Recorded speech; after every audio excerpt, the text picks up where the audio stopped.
Welcome class. So in this lecture we will discuss about the curve. What do you mean by curve and what are the different aspects of the curve? Why we use, what is the reason behind we use curve, and the different types of curve and their setting methods. Okay, these are the pure of the syllabus. ठीक है, आपका ये पूरा syllabus है.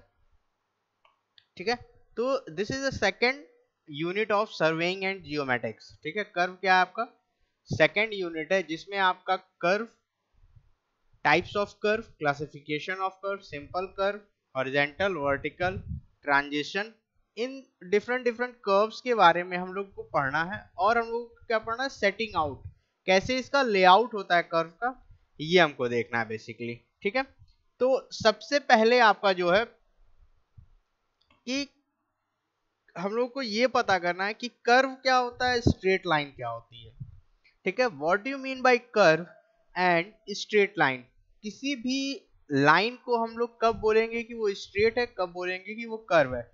तो सबसे पहले इन चीजों को समझते हैं. ठीक है, तो अगर कोई आपसे पूछे कि कब किसी लाइन को कर्व बोलेंगे, कब किसी लाइन को हम लोग स्ट्रेट बोलेंगे विथ रिस्पेक्ट टू रेडियस. ठीक है, हमेशा ये चीज हम रेडियस के रिस्पेक्ट में बात करेंगे. ठीक है, तो अगर रेडियस आपका जीरो है, ठीक है, अगर आपका रेडियस जीरो है तो वो जो ऑब्जेक्ट बनेगा वो ऑब्जेक्ट क्या कहलाता है, आपका पॉइंट कहलाता है. क्या कहलाता है, पॉइंट.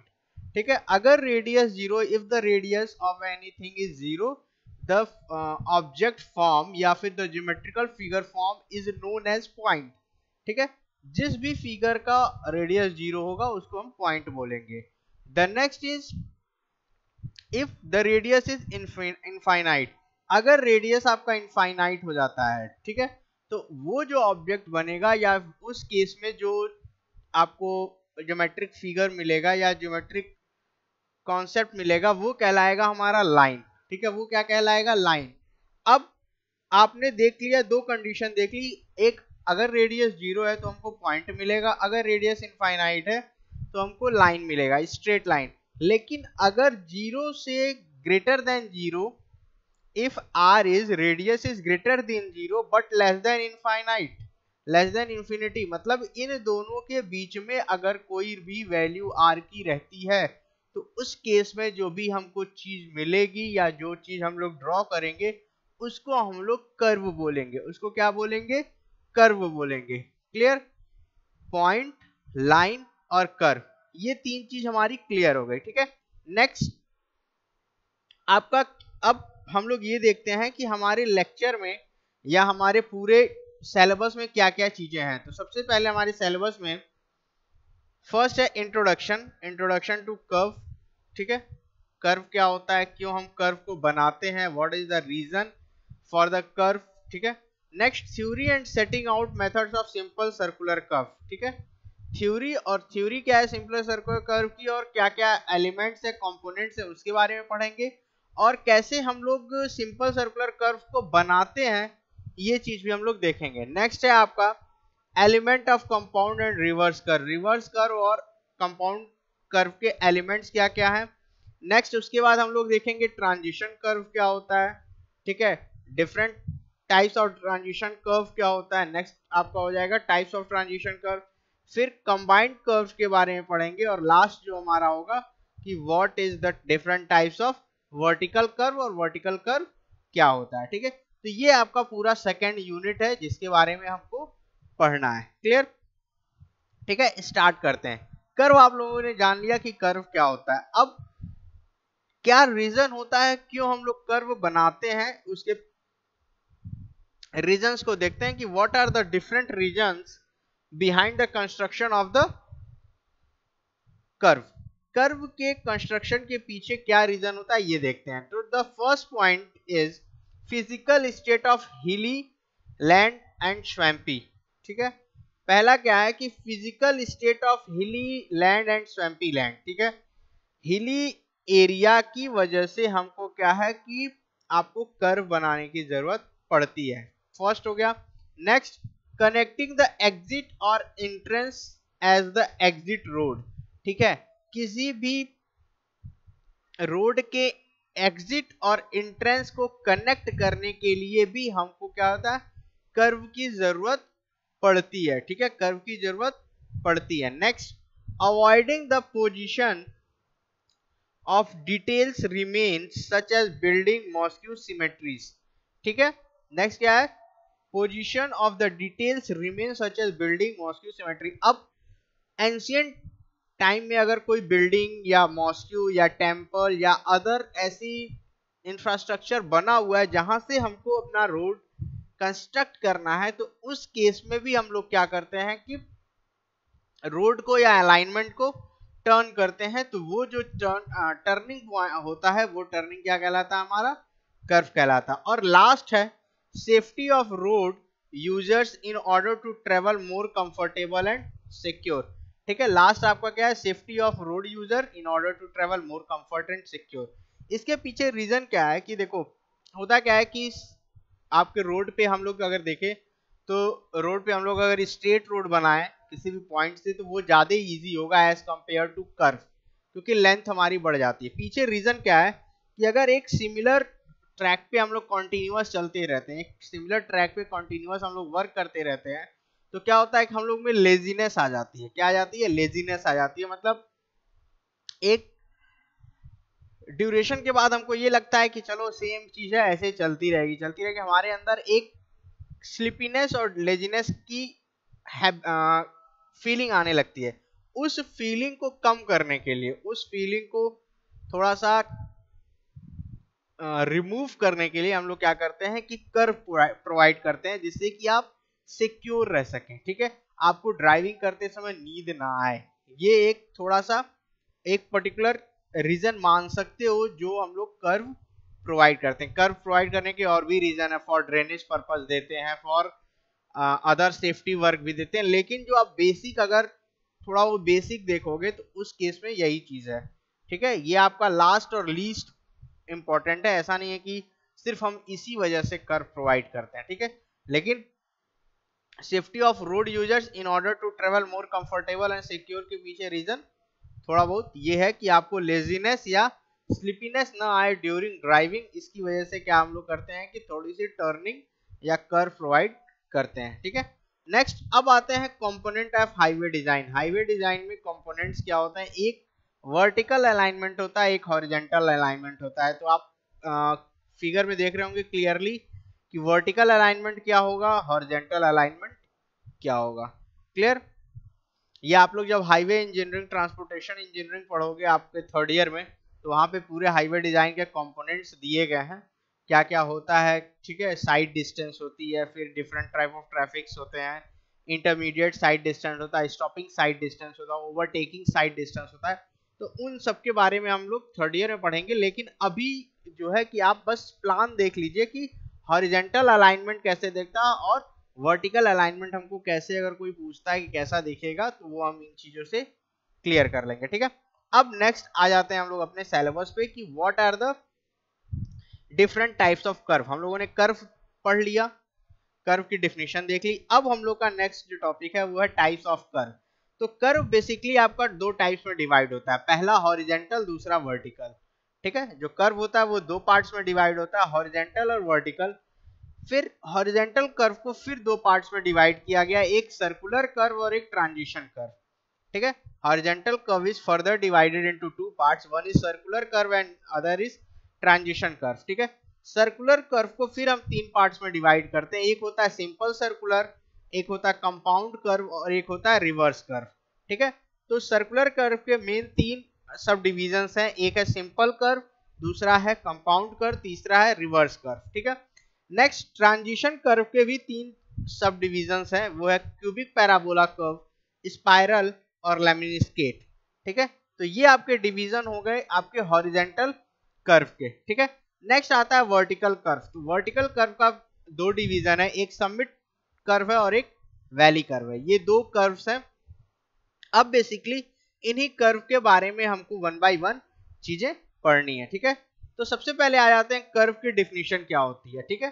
कर्व की डिफिनीशंस क्या होती है, जो डिफरेंट टाइप्स ऑफ कर्व्स हैं, जैसे horizontal curve, vertical curve, transition curve, तो इनकी डिफरेंट हम कैसे पता करेंगे कि हाँ यही हॉरिजेंटल कर्व है, यही वर्टिकल कर्व है, यही ट्रांजिशन कर्व है? तो इसकी जो बेसिक चीजें हैं वो आपके डेफिनेशंस पे भी क्लियर करती हैं, ठीक है। तो सबसे पहले हम लोग देखते हैं horizontal curve. Curve of constant radius required to connect two straight set out on the ground is known as horizontal curve, ठीक है। जब दो स्ट्रेट सेट आउट को, ठीक है, दो स्ट्रेट लाइन को हम लोग कांस्टेंट रेडियस के कर्व से जोड़ते हैं तो वो जो कर्व कहलाता है वो क्या कहलाता है? हमारा हॉरिजेंटल कर्व। वो क्या कहलाता है? हमारा हॉरिजेंटल कर्व, ठीक है।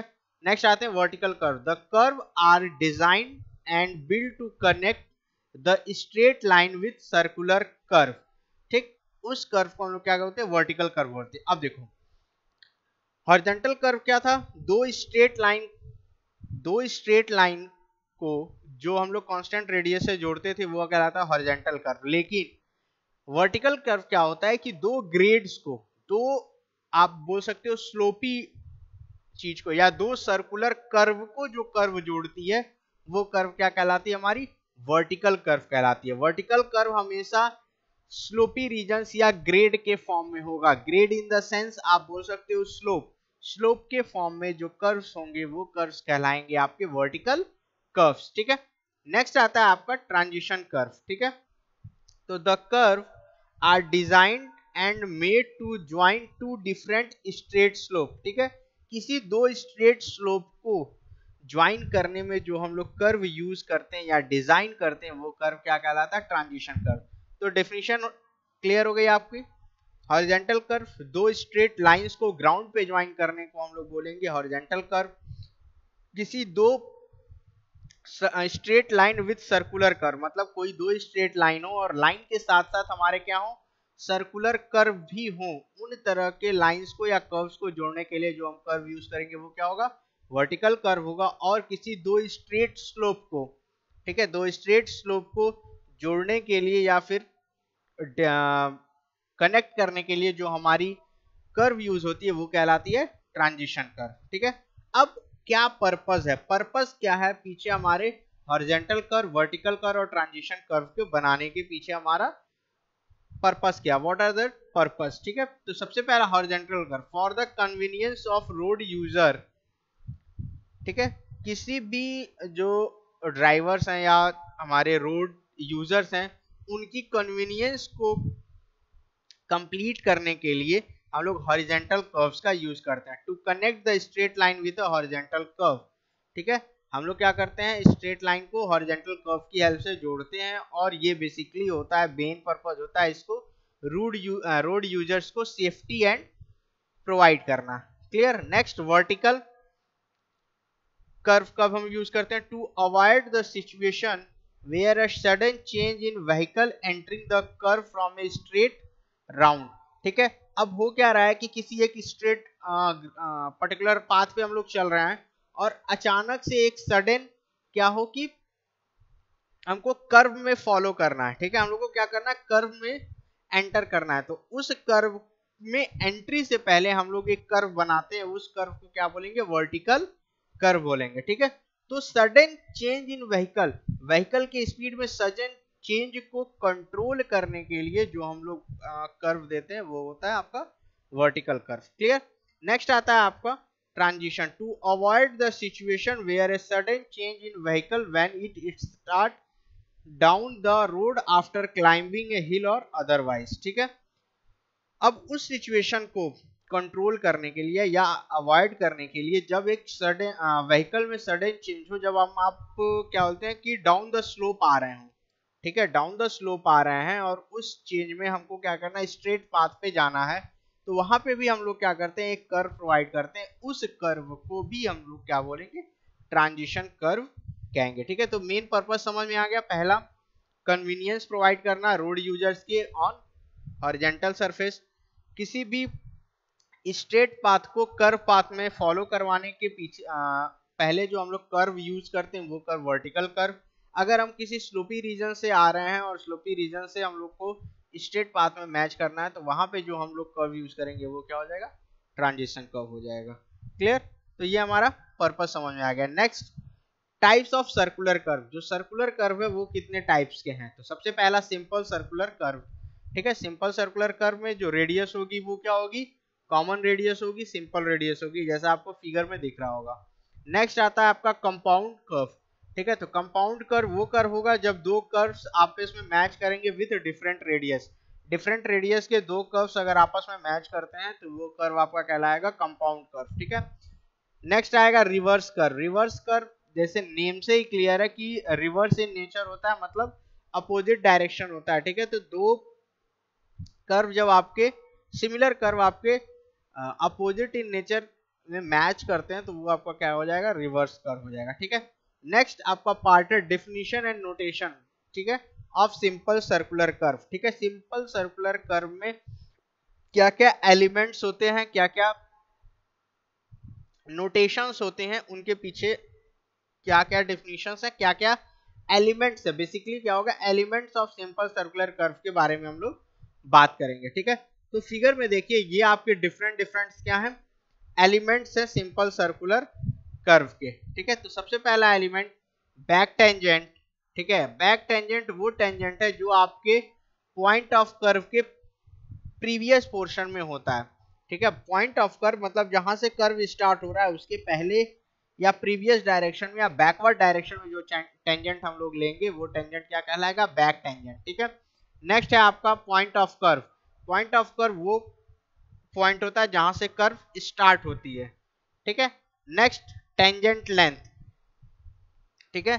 उस पर्टिकुलर कर्व पे एक टेंजेंट प्रोवाइड करते हैं, वो जो लेंथ होती है टेंजेंट की मिड ऑफ द या पॉइंट ऑफ इंटरसेक्शन के बीच में, ठीक है। The tangent length between the point of curve and the point of intersection is known as tangent length, ठीक है। जब दो टेंजेंट आपकी बैकवर्ड और फॉरवर्ड टेंजेंट जब आपकी मिलती है वो पॉइंट क्या कहलाता है, हमारा पॉइंट ऑफ इंटरसेक्शन कहलाता है, ठीक है। यहीं पे आपको एक डिफ्लेक्शन एंगल मिलता है। नेक्स्ट आपका पॉइंट ऑफ टेंजेंसी, ठीक है। पॉइंट ऑफ टेंजेंसी वो पॉइंट होती है जहां पे कर्व आपका एंड होता है और वहां से एक फॉरवर्ड टेंजेंट स्टार्ट हो जाता है, ठीक है। आपका डेल्टा क्या है, सेंट्रल एंगल है, और डेल्टा बाई 2 क्या है, half of the central angle, और आर क्या है, रेडियस है, ठीक है। अब वन बाय वन करके इन कंपोनेंट्स के बारे में हम लोग देखते हैं, ठीक है। तो बैक टेंजेंट और फर्स्ट टेंजेंट 81 से इसको डिनोट किया गया है, मैं इरेज कर देता हूं सारी चीजें, ठीक है। 81 देखिए क्या आपका बैक टेंजेंट है, ठीक है, प्रीवियस टू द कर्व, मतलब कर्व के पीछे जो टेंजेंट होगा वो हम लोग क्या बोलेंगे, उसको बैक टेंजेंट बोलेंगे। नेक्स्ट है आपका फॉरवर्ड टेंजेंट और सेकंड टेंजेंट, ठीक है। फॉरवर्ड टेंजेंट और सेकंड टेंजेंट, जब आपका कर्व खत्म हो जाएगा उसके बाद का जो टेंजेंट का पार्ट होगा वो कहलाएगा आपका फॉरवर्ड टेंजेंट, जो आपका T2B से डिनोट किया गया है या BT2 से डिनोट किया गया है फिगर में, क्लियर। नेक्स्ट है पॉइंट ऑफ इंटरसेक्शन, PI और वर्टेक्स। पॉइंट ऑफ इंटरसेक्शन या PI क्या होता है, if the tangent AT1 and BT2 are produce, they will meet in a point called point of intersection। जब आपके जो टेंजेंट है AT1, ठीक है, बैक टेंजेंट और फॉरवर्ड टेंजेंट को हम लोग प्रोड्यूस करेंगे, मतलब प्रोलॉन्ग करेंगे, मतलब बढ़ाएंगे, तो वो एक पॉइंट पे इंटरसेक्ट करेगा। वो जो इंटरसेक्शन पॉइंट होगा उसको हम लोग बोलते हैं पॉइंट ऑफ इंटरसेक्शन, ठीक है। नेक्स्ट है point of curve, the beginning point of T1 of A curve, ठीक है। पॉइंट ऑफ कर्व या कर्व, पॉइंट ऑफ कर्व वो है जहां से आपका कर्व स्टार्ट होता है, ठीक है। Alignment changes from a tangent to curve, मतलब एक स्ट्रेट लाइन से आपका अलाइनमेंट क्या हो रहा है, चेंज हो रहा है in the form of curve. जैसे आप T1 से देखिए, T1 पॉइंट पे यहाँ से आपका टेंजेंट के अलोंग से अलाइनमेंट चेंज हो रहा है और ये एक क्या फॉर्म कर रहा है, कर्व फॉर्म कर रहा है, ठीक है। ये जो आपकी लाइन दिख रही है रेड लाइन, ये आपकी क्या है, एक कर्व है, क्लियर। नेक्स्ट है आपका पॉइंट ऑफ टेंजेंसी, ठीक है। पॉइंट ऑफ टेंजेंसी किसी भी कर्व के एंड पॉइंट को हम लोग कहते हैं, ठीक है। एंड पॉइंट को हम लोग क्या कहेंगे, पॉइंट ऑफ टेंजेंसी कहेंगे, ठीक है। अब इंटरसेक्शन एंगल क्या होता है, what do you mean by intersection angle, ठीक है। तो वो एंगल जो आपके पॉइंट ऑफ इंटरसेक्शन पे बनेगा वो क्या होगा, इंटरसेक्शन एंगल होगा, मतलब जो आप angle, the angle which is formed between back tangent and forward tangent is known as intersection angle. ठीक है, इंटरसेक्शन एंगल वो एंगल हो जा है जो बैक टेंजेंट और फॉरवर्ड टेंजेंट के इंटरसेक्शन पे बनता है, उस एंगल को हम लोग क्या बोलते हैं, इंटरसेक्शन एंगल बोलते हैं। ठीक है, नेक्स्ट है आपका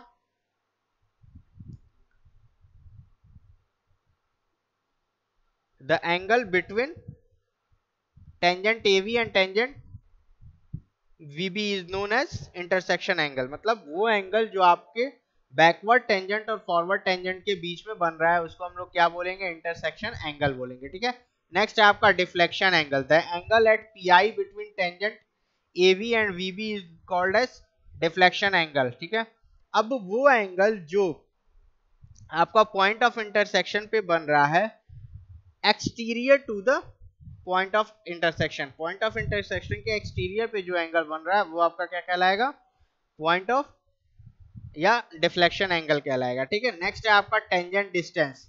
ठीक है, नेक्स्ट आपका क्या है, टेंजेंट डिस्टेंस। तो it is distance between PC point of curve and intersection point. Tangent length क्या होगा, वो लेंथ जो आपके पॉइंट ऑफ कर्व या start point of the curve और पॉइंट ऑफ इंटरसेक्शन के बीच का जो डिस्टेंस होगा उसको हम लोग क्या बोलेंगे, टेंजेंट लेंथ बोलेंगे। ठीक है, नेक्स्ट आपका है एक्सटर्नल डिस्टेंस। नेक्स्ट आपका क्या है, external distance CI, the distance from the mid point of the curve to the point of intersection, the distance from the mid point of the curve, the distance between the midpoint of the curve to the point of intersection, मतलब mid point of the curve और point of intersection के बीच में जो distance होता है उसको हम लोग क्या बोलते हैं, external distance. It is also known as apex distance, इसको हम लोग एपेक्स डिस्टेंस भी बोलते हैं। ठीक है, तो अब यहां पे देखिए, ये देखिए ये आपका लाइन गया। ठीक है, ये जो लाइन दिख रही है आपकी CI, हाँ CI, ये जो डिस्टेंस दिख रहा है यहां से लेके यहां तक का जो डिस्टेंस होता है इसको हम लोग क्या बोलते हैं, एपेक्स डिस्टेंस बोलते हैं। मतलब किसी कर्व के मिड पॉइंट से लेके पॉइंट ऑफ इंटरसेक्शन तक के डिस्टेंस को हम लोग क्या बोलेंगे, एपेक्स डिस्टेंस या फिर external distance. Clear, length of curve क्या होगा, पॉइंट ऑफ कर्व से पॉइंट ऑफ टेंजेंसी तक के जो डिस्टेंस होगी उसको या टोटल जो लेंथ होगा वो लेंथ क्या कहलाएगा, लेंथ ऑफ कर्व कहलाएगा। नेक्स्ट लॉन्ग कॉर्ड क्या होता है, ठीक है, तो it is the longest chord joining PC to PT या T1 T2। ठीक है, अब फिगर में देखो, फिगर में जो फिगर में क्या है, पर्टिकुलर लॉन्गेस्ट कॉर्ड क्या होता है कि वो कॉर्ड जो आपका बैक टेंजेंट या पॉइंट ऑफ कर्व को पॉइंट ऑफ टेंजेंसी जो जोड़ता है वो कॉर्ड क्या कहलाता है, आपका लॉन्गेस्ट कॉर्ड कहलाता है। और ये इस फिगर में T1 से लेके T2 तक की जो डिस्टेंस है वो क्या है, लॉन्ग कॉर्ड है। ठीक है, नेक्स्ट नॉर्मल कॉर्ड क्या होता है, a chord between two successive regular station on a curve is known as या is called as normal chord. वो कॉर्ड जो दो सक्सेसिव स्टेशन या दो रेगुलर स्टेशन के बीच में होगा उस कॉर्ड को हम लोग क्या बोलेंगे, नॉर्मल कॉर्ड। और नॉर्मल कॉर्ड की जो लेंथ होती है वो 1 चैन के इक्वल होती है, मतलब 20 मीटर के इक्वल होगी। ठीक है, ठीक है, तो लॉन्ग कॉर्ड वो कॉर्ड जो आपके पॉइंट ऑफ कर्व और पॉइंट ऑफ टेंजेंसी को जोड़ेगा वो क्या कहलाएगा, लॉन्ग कॉर्ड।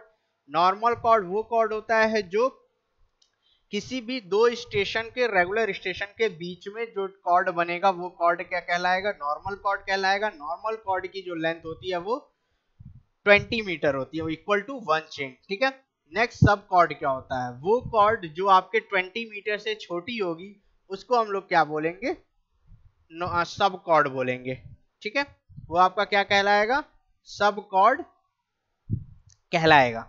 ठीक है, तो sub chord, the chord shorter than the normal chord shorter than 20 metre is called sub chord, इसको हम लोग क्या बोलेंगे, सब कॉर्ड बोलेंगे।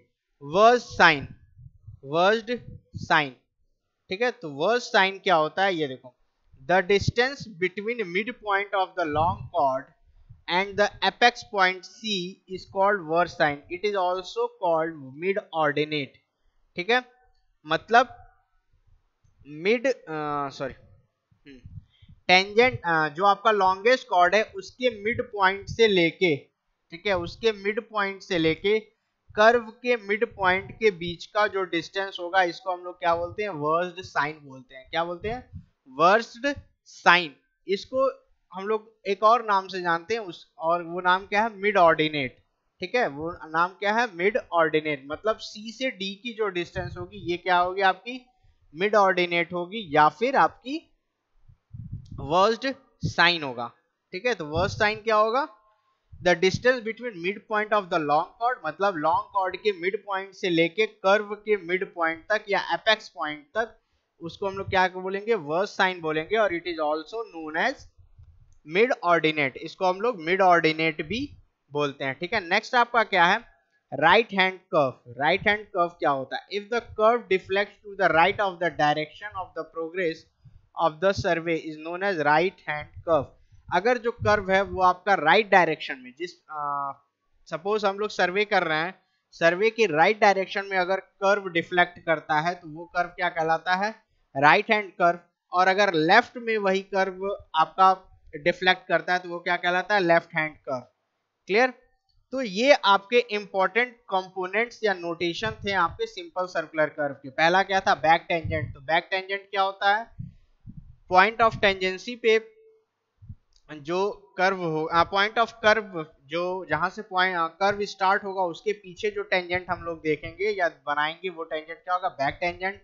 फॉरवर्ड टेंजेंट, जहां पे आपका कर्व एंड हो रहा है या खत्म हो रहा है वहां से जो हम लोग टेंजेंट आगे बोलेंगे वो टेंजेंट ले जाएंगे, वो क्या होगा, forward tangent. Point of intersection क्या होता है, जहां पे आपके दोनों टेंजेंट, बैक टेंजेंट और फॉरवर्ड टेंजेंट इंटरसेक्ट करेंगे, वो पॉइंट क्या कहलाएगा, पॉइंट ऑफ इंटरसेक्शन।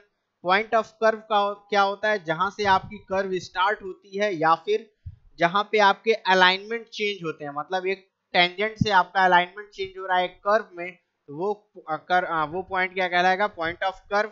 नेक्स्ट होता है पॉइंट ऑफ टेंजेंसी, जहां पे आपकी कर्व एंड हो रही है वो पॉइंट क्या कहलाएगा, पॉइंट ऑफ टेंजेंसी। ठीक है, नेक्स्ट इंटरसेक्शन एंगल, वो एंगल जो आपका टेंजेंट, बैक टेंजेंट और फॉरवर्ड टेंजेंट बनाता है, इंटरनल एंगल जो आपका फॉरवर्ड और बैक टेंजेंट बनाते हैं, उस एंगल को हम लोग बोलते हैं इंटरसेक्शन एंगल। नेक्स्ट होता है डिफ्लेक्शन एंगल, वो एंगल जो आपके पॉइंट ऑफ इंटरसेक्शन पे बनता है between backward tangent and forward tangent. ये आपका एक्सटर्नल एंगल होता है कि देखा जाता है कि कहां से आपके बैक टेंजेंट आपका फॉरवर्ड टेंजेंट से कितना डिफ्लेक्ट कर रहा है। ठीक है, नेक्स्ट टेंजेंट डिस्टेंस क्या होता है, तो जहां से कर्व स्टार्ट हो रहा है और पॉइंट ऑफ इंटरसेक्शन के बीच के डिस्टेंस को हम लोग क्या बोलते हैं, टेंजेंट डिस्टेंस।